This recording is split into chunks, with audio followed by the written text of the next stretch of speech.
Bismillah. Assalamualaikum warahmatullahi wabarakatuh. Alhamdulillah wassalatu wassalamu ala Rasulillah Sayyidina Muhammad abdi amanillah wa ala alihi wa sahbihi wa man tabi'ahum bi ihsanin ila yaumil qiyamah. La haula wa la quwwata illa billah, amma ba'd. Puji syukur atas kehadirat Allah Subhanahu wa taala dengan segala limpahan rahmatnya, dengan segala curahan kasih sayang dan karunia-Nya kepada diri kita. Dengan semua itu, kita tidak akan mampu menghitung semua nikmat yang Allah berikan kepada diri kita. Dan dijelaskan dan dipertegas oleh Allah Subhanahu wa taala dalam Al-Qur'an. Disebutkan Allah Subhanahu wa taala berfirman, "Wa in ta'uddu ni'matallahi la tuhsuha." Jika kalian menghitung-hitung daripada nikmat yang aku berikan, niscaya kalian tidak akan mampu dan tidak akan sanggup sampai kapanpun untuk menghitung semua nikmat, semua pemberian kepada kalian. Salawat serta salam tak lupa kita kirimkan, tidak lupa kita aturkan kepada junjungan kita, suri tauladan kita, Nabi besar kita, Habibana wa syafi'ina wa maulana Muhammad sallallahu alaihi wasallam. Allahumma salli ala sayyidina Muhammad wa ala ali sayyidina Muhammad. Semoga kelak kita dikumpulkan berjumpa dengan Rasulullah sallallahu alaihi wasallam dan tergolong ke dalam umatnya Rasulullah sallallahu alaihi wasallam yang diberikan, yang mendapatkan syafa'atul uthma di yaumil qiyamah. Amin amin ya rabbal alamin. Baik, perkenalkan, nama saya Dimas Ghaul Mahmud Al-Ghifari, mahasiswa Universitas Ibnu Khaldun Bogor, Prodi Ilmu Al-Quran dan Tafsir semester 2. Insyaallah dalam video ini saya akan menjelaskan, saya akan menerangkan kepada pemirsa, kepada teman-teman semua dan kepada semua yang menonton terkait tentang tafsir tematik yang bertema tentang konsumsi dalam Islam. Pertama, kita bahas dulu tentang apa itu konsumsi dalam Islam. Konsumsi adalah pemanfaatan nikmat dari Allah Subhanahu wa taala untuk memenuhi kebutuhan hidup kita. Bukan cuma dari sisi fisiknya saja, namun juga dari sisi moral, spiritual, dan sosial. Nah, dalam Al-Quran ada beberapa ayat yang menjelaskan tentang aturan berkonsumsi. Dalam Quran surah Al-Baqarah ayat 168, Allah Subhanahu wa taala berfirman, "Ya ayyuhan nasu kulu mimma fil ardi halalan thayyiba." Allah Subhanahu wa taala memerintahkan kita, makanlah makanan yang halal dan thayyib, makanan yang halal dan baik pula. Artinya, makanan itu halal hukumnya dan juga baik untuk kesehatan diri kita. Di dalam ayat yang lain Allah Subhanahu wa taala menjelaskan dalam Quran surah Al-Baqarah ayat 172. Ya ayyuhalladzina amanu kulu min thayyibati ma razaqnakum washkuru lillahi in kuntum iyyahu ta'budun. Kita juga disuruh bersyukur atas rezeki yang halal itu. Jadi, makan bukan cuma hak, tapi juga bentuk amanah dan syukur kita kepada Allah Subhanahu wa taala. Di dalam ayat yang lain Allah juga memberikan peringatan tentang berkonsumsi. Allah Subhanahu wa taala berfirman, "Ya bani Adam khudhu zinatakum 'inda kulli masjidin wa kulu washrabu wa la tusrifu innahu la yuhibbul musrifin." Allah Subhanahu wa taala memberi kita peringatan, makan dan minumlah, tapi jangan berlebihan dan israf.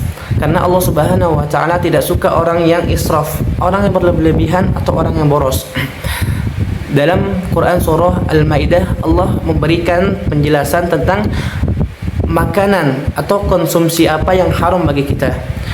Allah Subhanahu wa taala berfirman, "Hurrimat 'alaikumul maitatu wad-damu wa lahmul khinziri wa ma uhilla li ghairillahi bih." والمنخنقة والموقودة والمتردية والنطيحة وما أكل السبع إلا ما ذكيتم وما ذبح على النصب وأن تستقسموا بالأزلام ذلكم فسق اليوم يئس الذين كفروا من دينكم فلا تخشوهم واخشون إلى آخر الآية. Ada daftar makanan yang Allah Subhanahu wa taala larang, penjelasannya dari ayat yang saya bacakan tadi. Berupa apa saja itu? Seperti bangkai, darah, daging babi, lahmun khinzir, dan sembelihan yang bukan atas nama Allah Subhanahu wa taala. Allah Subhanahu wa taala juga memberikan penyampaian dalam Quran surah An-Nahl ayat 114. Wa qulu mimma razaqakumullahu halalan thayyiban washkuru lillahi in kuntum iyyahu ta'budun. Kembali lagi ditegaskan oleh Allah Subhanahu wa taala, makanlah dari rezeki yang halal dan baik dan jangan lupa untuk bersyukur.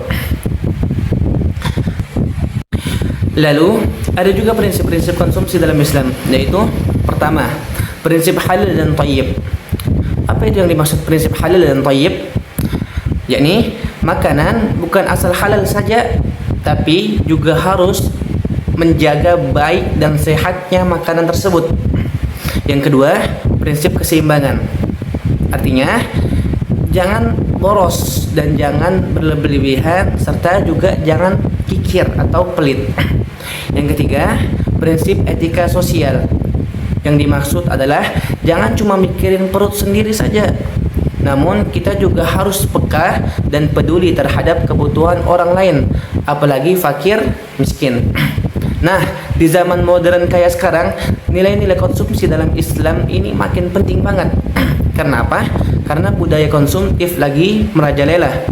Dengan mengikuti ajaran Islam, apa yang bisa kita perbuat? Yang pertama adalah memilih makanan yang halal dan juga sehat. Dan yang kedua, menghindari gaya hidup yang boros. Yang ketiga, ikut membangun ekonomi yang adil. Dan yang terakhir, tentu saja menjaga kesehatan fisik dan mental diri kita. Kesimpulannya, Islam gak cuma ngatur apa yang boleh dan gak boleh kita makan, namun Islam juga mengajarkan bagaimana kita menghargai nikmat pemberian Allah Subhanahu wa taala dengan cara yang seimbang, bijak, dan penuh rasa syukur. Mari yuk kita sama-sama terapkan nilai ini dalam kehidupan sehari-hari kita. Di akhir, semoga teman-teman yang menonton, yang melihat video ini bisa paham dan mengerti dari penjelasan yang tadi saya sampaikan. Yuk teman-teman, kita bantu kembangkan, kita bantu tumbuhkan channel ini, akun ini dengan cara like, komen, dan subscribe. Semoga kita bisa share, kita bisa terus kembangkan dakwah, khususnya di generasi masa sekarang. Hadanallahu wa iyyakum ajma'in, wallahu muwaffiq ila aqwamit thariq. Assalamualaikum warahmatullahi ta'ala wabarakatuh. Bye bye.